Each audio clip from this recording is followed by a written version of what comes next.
Hey guys, welcome back. So मैं आपको काफ़ी लोगों से मिलवाता जा रहा हूँ इन वाई दिस इंटरव्यू सीरीज़. हम सप्लीमेंट वाले रिटेलर से मिले, हम बॉडी बिल्डर से मिल रहे हैं, हम फिटनेस वालों से मिल रहे हैं, and we try to meet everybody so that you get some real perspective on fitness. लेकिन आज मैं आपसे जिनसे मिलवाने चाह रहा हूँ, he is a very dear friend of mine. Dear friend के साथ साथ he is also been training me and many other people. What I like about him, मुझे उनकी बहुत अच्छी लगती है कि he is a very raw guy. जो आपको रियलिस्टिक एक्सपेक्टेशन देते हैं, जो आपको ही doesn't promise you the moon कि आप ऐसे हो जाओगे वैसे हो जाओगे. Not only he is been Mister India 2015, Mister Delhi 2015, but also north India 2015 to a pro body builder of India, जिनको मेरे ख्याल से उनका नाम ही काफ़ी है. एटलीस्ट दिल्ली और इंडिया में जैसे वो आते हैं, everybody knows who this guy is. I am talking about Mahesh Negi. So Mahesh, welcome to the show. Hello sir. अच्छा. सो महेश एंड मी, हम दोनों काफ़ी टाइम से ट्रेनिंग कर रहे हैं साथ में. He is been training me, helping me with different perspective. कैसे क्या वीकर बॉडी पार्ट्स हैं, क्या कर सकते हैं. तो महेश से जानते हैं हिज जर्नी कि इसने कैसे स्टार्ट किया. और महेश थोड़ा सा ना कैमरा शाय है, तो इसके साथ अगर ये कैमरे की तरफ ना देखे, प्लीज़ फॉरगिव मी और forgive him. It's just that he is mostly about training in fitness. तो महेश, लेट्स स्टार्ट टॉकिंग कि मतलब कैसे स्टार्ट करा फिटनेस में, कॉलेज पे स्टार्ट करा, कैसे, how did it all start, कैसे करा हमने स्टार्ट. मेरा जो बॉडी बिल्डिंग का जो बैकग्राउंड है वो 2001 में स्टार्ट हुआ. मैंने 2004 में मैंने कॉलेज किया. कौन सी कॉलेज से? मैं भगत सिंह से पास आउट हूँ और जोग्राफी में ऑनर्स किया मैंने. Geography honours. उसके बाद फिर मेरे कॉलेज से ही मैंने body building inter college body building championship था, उसमें पार्टिसिपेशन किया. Day by day, week by week, month by month, year by year interest develop होता रहा. तो बस जर्नी चलती रही ऐसी. हार्ड वर्क करता रहा, स्ट्रिक्टली डाइट फॉलो करता रहा. तो कैसे जब स्टार्ट किया था महेश, तो व्हाट वाज द चैलेंजेस की तुझे ऐसा लगा? बिकॉज हमने क्या किया, थोड़े दिन पहले एक जिम वालों से बात करी. उन्होंने बोला कि जैसे किसी बच्चे आजकल जो जिम ज्वाइन करते हैं, उनको सबसे पहले 2-3 गोलियां पकड़ाई देते हैं लोग कि अच्छा आप ये खाओ, डीबोल खाओ, ये खाओ, इससे बल्क हो जाएगा. तो अपना जिम का एक्सपीरियंस है, कुछ हुआ था ऐसा, या मतलब तुम जिम में गए और जस्ट स्टार्टेड ट्रेनिंग, कैसे हुआ? मतलब देखिए, आपको कोई ऐसा कुछ नहीं है कि आपको कोई पकड़ेगा ज़बरदस्ती और आपको ये बोलेगा कि यार ये कर लो. आपको बेसिकली करना क्या है ये, और ये बहुत ज़रूरी है. और किसी भी ब्लाइंडली किसी पे फेथ नहीं करो. सबसे पहले अपने आप को अपग्रेड करो. अगर आपको एक बॉडी बिल्डिंग करनी है तो यानी कि आप नॉर्मल पर्सन नहीं हो, आप एक सेडेंटरी से प्रो लेवल पे चले जाओ. एक्टिव से प्रो लेवल पे जाने की कोशिश कर रहे हो आप. तो उसके लिए आपको पहले अपने को अपग्रेड करना बहुत ज़रूरी है. तो ये बेसिकली एक वही कर सकता है जो कि जिसका एक ड्रीम हो. तो मेरा एक ड्रीम था कि मैं अपने स्टार्टिंग लेवल पे, जैसे मेरी बॉडी थी, मैं ऑब्वियसली उत्तरांचल से बिलोंग करता हूँ, तो हमारा जो जेनेटिक है, जीन्स है हमारा, तो बॉडी बिल्डिंग के लिए बिल्कुल परफेक्ट है. तो मैंने वही अपने एक्टोमॉर्फ ना, लाइक तो वहीं से मैंने स्टार्ट किया. धीरे धीरे बॉडी बिल्डिंग स्टार्ट हुई मेरी, और बस अभी चल रहा है. मुझे एक बात बता महेश, जैसे which is good for my viewers also कि तुम एक एक्टोमॉर्फ हो तुम, which is like who always have a tough time packing on muscle. Weight gain भी करना मुश्किल है, weight and so what were the challenges. मतलब कैसे, अभी तू प्रो तो अभी बना, पहले एमेच्योर रहा होगा. अब कोई ऐसे कोई लो मिडिल क्लास फैमिली से बिलोंग करता है, जिसके पास उतना एक्सेस पैसे नहीं है डाइट पे खर्चने के लिए. How did you start? तो उनको क्या रिकमेंड करोगे कि ऐसे they should start and they should start with a good diet, clean diet, protein diet? मैं उनको मैं रिकमेंड ये करूँगा उनको कि अगर उनके पास डाइट के लिए पैसा नहीं है तो वो केवल ड्रीम देख सकते हैं बेसिकली इसका. बट डाइट तो मेन होता ही होता है. प्रोटीन, हाई प्रोटीन डाइट इसमें मसल मास गेन करने के लिए बहुत इंपॉर्टेंट है. क्या क्या खाना चाहिए उनको मसल मास? जैसे हाउ डिड यू, तूने स्टार्ट करा तो क्या क्या मतलब खाना स्टार्ट करा, किस चीज़ से? कोई बताने वाला था या अपने आप ही स्टार्ट कर दिया कुछ, कैसे? मैंने उस टाइम एग वाइट्स स्टार्ट किए. अच्छा. चिकन स्टार्ट किया. बट जैसे हम लोग अभी प्रो लेवल पे हैं, हम रेगुलरली हमें पर बॉडी वेट पर ग्राम के हिसाब से प्रोटीन लेना पड़ता है. और उस टाइम ऐसा होता था कि हम 1 से 2 बार वीक में खा लेते थे. इतना पैसा नहीं था, लग्जरी थी. कॉलेज टाइम था, पढ़ाई चल रही थी, तो बहुत टफ था वो टाइम. बट अभी ये होता है कि जो प्रो लेवल पे या एमेचर लेवल पे जो बॉडी बिल्डर थे, उनके लिए जो डाइट है यही है कि अपने पर बॉडी वेट के हिसाब से वो प्रोटीन इंटेक करें. Proper carb loading, carbs without protein नहीं लें. फैट का इंटेक भी प्रॉपर रखें. जैसे कॉलेज के जो बच्चे हैं, इंजीनियरिंग के MBA कर रहे हैं, वो मुझसे हमेशा पूछते रहते हैं कि सर हम क्या खाएं, हमारे कॉलेज हॉस्टल में तो यही खाना मिलता है, तो इनको क्या करना चाहिए एज पर यू, कि अगर इनको शौक भी है बॉडी का, अच्छी बॉडी का, इनको क्या मतलब ऐसी चीज़ें जो खानी चाहिए कि इनको रिजल्ट भी आता रहे थोड़ा थोड़ा, उनको ये भी ना लगे कि यार हम बिल्कुल आउट ऑफ सीन हो गए? अपने को प्लान करना बहुत ज़रूरी है पहले तो। अपने को पूरा रूटीन प्लान के हिसाब से ही आप एक प्रो लेवल या एक अच्छी बॉडी ले सकते हो। उसके लिए आपको एक पूरा अपना डे का शेड्यूल बनाना पड़ेगा कि किस टाइम आप उठ रहे हैं, किस टाइम आप अपना वर्क कर रहे हैं, किस टाइम आप अपनी डाइट फॉलो कर रहे हैं। विदाउट इसके अगर कोई डिसिप्लिन, डेडिकेशन, डिटर्मिनेशन नहीं है तो आप एक अच्छी बॉडी या प्रो लेवल पर जो अगर ड्रीम है तो वो अचीव नहीं कर सकते आप। तो मैंने जहाँ तक देखा है और लोगों को देखता आ रहा हूँ Mahesh, it's a very expensive sport. Body building एक बहुत एक्सपेंसिव स्पोर्ट है खेलने के लिए। मतलब लेट्स पिन इट डाउन, बात करते हैं इस बारे में कि एक एवरेज बॉडी बिल्डर इंडिया में कितने पैसे स्पेंड करता होगा अगर वो कॉन्टेस्ट की तैयारी करे, लेट्स से 3 महीने 6 महीने, हर महीने उसका कितना खर्चा होता होगा? देखिए आजकल की मार्केट में अगर लगाया जाए सप्लीमेंटेशन, आपकी जो होममेड डाइट है उसमें आपका protein, high supplements, chicken, egg whites, इन सबको लगाया जाए तो आप रफली साइकिल्स भी तो उसमें 6 to 7 lakhs a month? no not one preparation, एक प्रिपरेशन में इतना चला जाता है। तो मतलब अगर 3 महीने की, नो 6 to 8 months, तो 6 महीने की प्रिपरेशन 1 लाख रुपए महीना। यस। इस 1 लाख रुपए महीने में आपका diet, food, supplementation, cycles, peptide, GH वगैरह सब आके अगर वो करना यूज़ करें तो 1 लाख रुपए उसको महीने लगाना ही रहता है। तो लेकिन हमारे जो बॉडी बिल्डर्स होते हैं, मैंने देखा ये एक डिफरेंट फैमिली से आते हैं, जैसे तू और मैं हैं, we don't come from a very fluent family, right? तो कैसे अफोर्ड करता है बॉडी बिल्डर ये सभी, कैसे करते हैं? मतलब एक बॉडी बिल्डर बेसिकली कोई एक अच्छी कहते हैं जिसको कि स्टेटस कहते हैं, अमीरों का गेम नहीं है कहते हैं इसको, कहते हैं ना वो ये US आपका अपना आउट ऑफ इंडिया कंट्रीज, ये वाले जो बॉडी बिल्डर्स हैं वो हमारे इंडिया में नहीं होते हैं। तो हमारे यहाँ पे जो बॉडी बिल्डर्स होते हैं बेसिकली वो ट्रेनर्स होते हैं।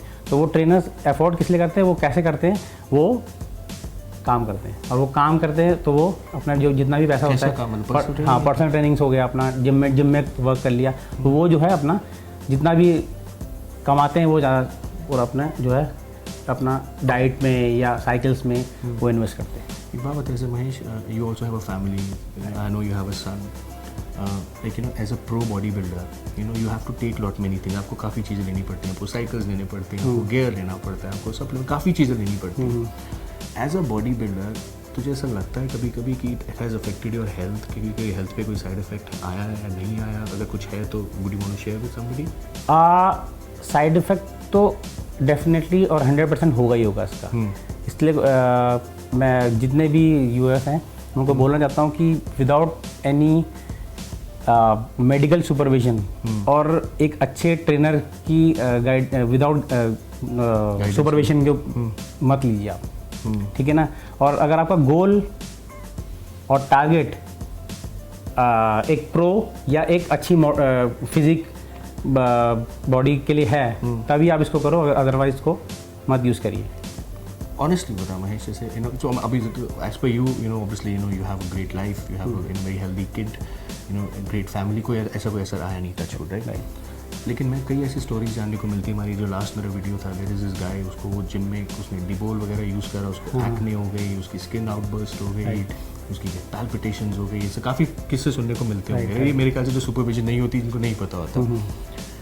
मेरा सवाल ये है कि as a pro body builder, कि अगर कोई एक 20 से 22 साल का लड़का who wants to get a proper six pack, chiselled six pack है, उसको नेचुरल मिल सकता है या उसको कुछ ना कुछ लेना ही पड़ेगा? देखिए नेचुरल बॉडी टाइप पर डिपेंड करता है। इंडियन बॉडी जो होती है रेगुलर बॉडी, तो बट उसका वही ना कि मेटाबॉलिज्म कितना हाई है उसका।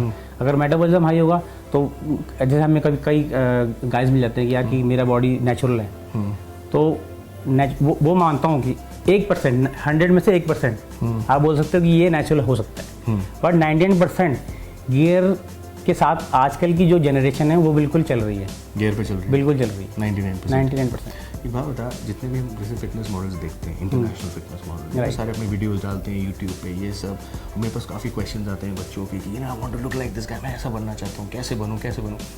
एज पर you as a pro body builder, are they natural?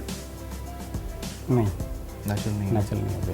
तो इंडिया में like as a pro bodybuilder, what is the future scope?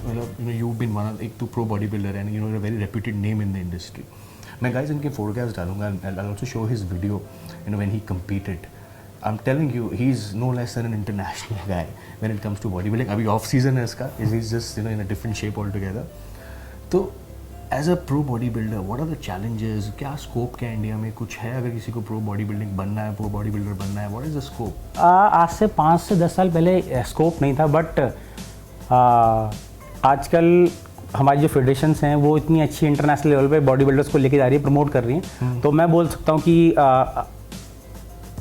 अब कुछ लास्ट 2-3 ईयर से बॉडी बिल्डिंग के अंदर स्कोप है। तो कितना कोई आदमी पैसा बना सकता है अगर कोई स्टेट लेवल या नेशनल लेवल पे अगर बॉडी बिल्डिंग कंपटीशन खेलता है? कितना मतलब उसके मतलब अपना अपना खर्चा निकाल सकता है अपने? सर नेशनल स्टेट लेवल पे तो कुछ नहीं बोलता, इंटरनेशनल लेवल पे आपको ज़रूर नेम फेम और मनी भी ज़रूर मिलेगी। तो जैसे एक रेगुलर बॉडी बिल्डर है जो हमें दिखते रहते हैं, तो मुझे मिलाता भी रहता है कहीं से, मैं देखता हूँ काफ़ी तक पर्सनल ट्रेनिंग ही कराते रहते हैं। How much money do you think an average pro body builder in India makes? आप बिकॉज अगर किसी को, मैं इसलिए सवाल कर रहा हूँ कि अगर किसी को बॉडी बिल्डर बनना है, we want to encourage people, right? तो but only in personal training, वो केवल पर्सनल ट्रेनिंग में ही बना सकते हैं, बॉडी बिल्डिंग शो में नहीं बना सकते इंडिया के अंदर। देख लो, क्योंकि नहीं क्या होता है ना, मैं देखता हूँ ये जो शेरू क्लासिक, ये सब टूर्नामेंट, ये चैंपियनशिप्स, हाँ ये सारी जितनी भी हैं ये इंडिया में शेरू जी ने ये बहुत अच्छा किया कि प्रो बॉडी बिल्डर्स को इंडिया में लेके आए। और जो हम लोग जो इंडियंस थे वो बॉडी बिल्डर्स को नहीं देख सकते थे, जो ऐसे ऐसे एमेचर बच्चे हमारे इंडिया में जो नहीं देख सकते, वो इंटरनेशनल एथलीट को अपने लाइव देख रहे हैं। तो मैं एक तो जैसे लास्ट रैप अप करते हैं this discussion, I think Mahesh is of great help. तो ये बता Mahesh, this is in the end कि अगर किसी को बॉडी बिल्डिंग करनी है इंडिया में बच्चों को as a sport, what do think are the prospects? अच्छे प्रॉस्पेक्ट्स हैं किसी को एज अ करियर? बिकॉज आज की डेट में देखा कोई इसको करियर चूज़ नहीं करता किसी भी क्रिकेट के अलावा एक्चुअली। तो अगर आप किसी को कुछ बोलना चाहोगे, कुछ मैसेज देना चाहोगे, हम क्या बदलाव ला सकते हैं बॉडी बिल्डिंग में कि जिससे और बच्चे इस फील्ड में घुसे? क्या 2-3 चीज़ें ऐसी जिसको बदलाव लाना ज़रूरी है? वैसे मैं तो मना ही करूँगा कि बॉडी बिल्डिंग एक स्पोर्ट्स में नहीं घुसे, वही घुसे जिसके पास पैसे हो। अच्छा, है ना? पैसे और डेडिकेशन मत घुसे, पैसे हो क्योंकि तो घुसे। हाँ, क्योंकि हमारे यहाँ ना बेसिकली प्रमोशन की बहुत कमी है। एक इंटरनेशनल एथलीट बनने के लिए जितना प्रमोशन, जितना स्पॉन्सरशिप चाहिए होती है, वो हमारे अंदर थोड़ा सा कमी है, वो नहीं है हमारे। वो चाहिए होता हमारी लेवल, जो हमारा स्पोर्ट है, जो बॉडी बिल्डिंग स्पोर्ट है, वो ओलंपिक में आज तक नहीं हुआ, वो चाहिए था हमें। हमारे जो चाहे एमेचर हो गया, चाहे प्रो लेवल के हमारे जितने भी बॉडी बिल्डर्स हो गए इंडियन, उनको चाहिए था कि हम लोग एक इंटरनेशनल प्लेटफॉर्म ओलंपिया में जाएं। अब हमारे से एक आध अच्छे प्लेयर्स निकल के जो कि रेपुटेड फैमिलीज के हैं, वो जा रहे हैं इंटरनेशनल स्टेज पे और परफॉर्म कर रहे हैं। तो ऐसा कुछ नहीं है कि बॉडी बिल्डिंग जो पहले थी हमारे इंडिया में, आज से 25 साल पहले या 30 साल पहले, वो उसका जो है फेस चेंज हुआ है। क्या चेंज हो गया 25 साल में? अपने काफ़ी नया सॉल्ट इंट्रोड्यूस हो गए हैं, नए हर चीज़ आप चाहे साइकिल में उठा के देख लीजिए, चाहे पेप्टाइड, चाहे GH, एवरीथिंग, उसमें से भी बदलाव आया है। ट्रेनिंग पैटर्न्स में भी बदलाव आया है, डाइट में पैटर्न में बदलाव आया है। लोग एजुकेट हो चुके हैं कि यार जो पहले हम लोग ओल्ड स्कूल ट्रेनिंग करते थे, जो इंजरी वाली ट्रेनिंग करते थे, उससे हम लोग अपग्रेड हो चुके हैं बाहर आ। तो हाँ, तो अब जैसे किसी यंगस्टर्स को मैसेज देना होगा महेश कि ना, वो क्या करते हैं, वो ना बड़े इन्फ्लुएंस हो जाते हैं लोगों को देख के कि अरे वो ये शॉर्ट ले रहा है, वो ये साइकिल ले रहा है, मैं भी ये साइकिल लूँगा। और मैं उनको हमेशा ये बताता हूँ कि आपको ये चीज़ें तभी लेनी चाहिए अगर आपको बॉडी बिल्डर बनना है या आपको फिटनेस इंडस्ट्री में जाना है। ऐसे अगर ऐसे रेगुलर बॉडी चाहिए तो आपको ज़रूरत ही नहीं है चीज़ों की। तो what is your message to youngsters की मतलब साइकिल को लेके, गियर को लेके, जूस को लेके, what is your message? Because as a pro body builder आपको लेना ही पड़ता है, which is a given, but youngsters के लेके what would you recommend when it comes to all this usage? क्या कहेंगे? मैं उनको ये बोलूँगा कि अगेन मैंने आपको पहले ही बोला कि ब्लाइंडली किसी पे फेथ ना करें। पहली चीज़, एकदम से गियर के ऊपर मत जाइए, अपनी बॉडी को, अपने कैपेबिलिटी उसको समझो, आप कितना इसके साइड इफ़ेक्ट कितने हो सकते हैं आपकी लाइफ में, वो आप देखो। आप गूगल करिए, नेट पर में पढ़ो। आजकल के बच्चे यार सब कुछ को पता है, सब कुछ गूगल पे बैठा है। तो एजुकेट हो, सबसे पहले तो एजुकेशन बहुत ज़रूरी है। आप A to Z आपको नेट से मिल सकता है, तो आप ब्लाइंडली किसी पे भी फेथ मत करो। वो गुरुजी वाली परंपरा वो छोड़ दीजिए आप। तो वो आप जब भी हो पाएगा जब आप लोग थोड़ा एजुकेट होंगे।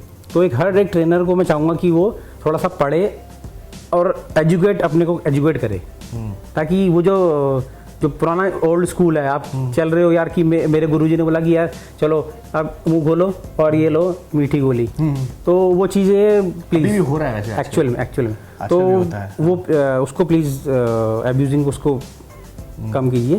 तो और मैं चाहूँगा कि उसको बंद कीजिए। तो नेचुरली मतलब एक आदमी की बॉडी टाइप अगर रेगुलर बॉडी टाइप है, वो नेचुरली कहाँ तक अचीव कर सकता है? तो मुझे लगता है वो टाइगर श्रॉफ या विद्युत जम्वाल इन सब एक्टर्स जैसी बॉडी अचीव कर सकता है, मतलब जस्ट बाय फॉलोइंग सप्लीमेंटेशन, वो रियलिस्टिकली स्पीकिंग। हाँ कर सकता है, बट अगेन टाइम, कितना टाइम लगेगा? शॉर्टकट्स हमारी जो जनरेशन है वो 21वीं सेंचुरी में जी रही है। पहली चीज़ तो शॉर्टकट्स चाहिए उनको बोलेंगे कि यार मैं बोलूँगा आपको एक टाइम फ्रेम दे दूँगा कि मैं आपको आपकी बॉडी को ट्रांसफॉर्म करूँगा 1 ईयर में, तो बोलेंगे क्या बात कर रहे हो सर आप, 3 महीने चाहिए मेरे को तो 3 मंथ्स। अरे यार 3 मंथ बोल दिया आपने। तो ये आपको बहुत ज़रूरी है कि पेशेंस बहुत ज़रूरी है। पेशेंस रखिए, पेशेंट मत बनिए। That's a great message. तो हमने कई चीज़ें महेश से सीखने को मिली। एक कि अगर आपको प्रो बॉडी बिल्डर बनना है, उसका खर्चा 1 लाख 1 महीने का खर्चा है। हाँ। दूसरा हमने कई चीज़ सीखने को मिली कि अगर बॉडी बिल्डर आपको इंडिया में बनना है, प्रो बॉडी बिल्डर बनना है, तो एज सच कोई स्कोप नहीं है, आप तभी इसमें घुसिए अगर आपके पास ऑलरेडी पैसा है। पैसा rich man sport.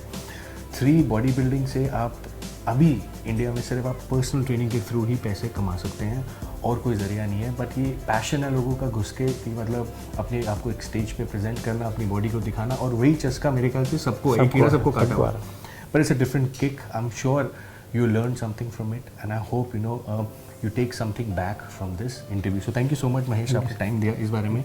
So I'll keep making you meet such people to give you different perspectives. So until we meet again, peace.